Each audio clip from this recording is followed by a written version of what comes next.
when I only could realize about this incident today, I saw the event on Facebook. And obviously, it is a known fact that media never covers these sorts of issue, and it happened since the days of Kailanji, and also in many incidents of rape against Dalit women. It is not only a fact that it is just a matter of Dalit women, but also it has been happening since from historical times, where rape has been used as an instrument against the women in general, and against Dalit women in particular, to maintain the notions of this power and prestige and privilege. Because the way it happened in Kailanji, the way in the protest manner in which Surekha and others were raped, shows that the one who are living with self-respect, who were attacked with the most brutal forms. And in a similar manner, I was reading some excerpts in the Facebook where the family of Jisha was living, there were only two survivors in the family, and Jisha and her mother.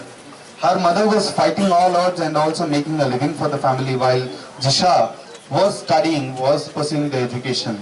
Whether it is any person from upper caste, or whether it is a relative, or whether it is a person from the same caste, it does not matter. Because this this rape has been used as an instrument to target the women in general and Dalit women in particular. When this notion is being carried out, these sort of instances are bound to repeat. But it is the forms of justice that we have that are supposed to prevent these incidents from happening. When these sort of incidents happen on a daily basis, when the machines of justice, when the machinery of justice does not function properly, because this incident happened 5 days back, but you don't see any police personnel arresting the culprit who was found to be responsible, not even tracing the culprit who was supposed to be punished. And there is not one case, I think also a friend was telling about an incident in Odisha also.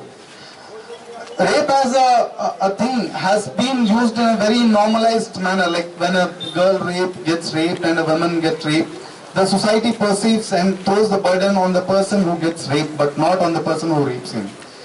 That's how this society has been functioning, and it is an outcome of this Brahminical structures that prevailed in this country. Because when in Bihar also, when Savarna Liberation Army sort of things have conducted mass rape campaigns, nowhere in the history of struggles those sort of injustice gets talked about. Nowhere in the history of struggles Kailanji sort of struggles gets talked about.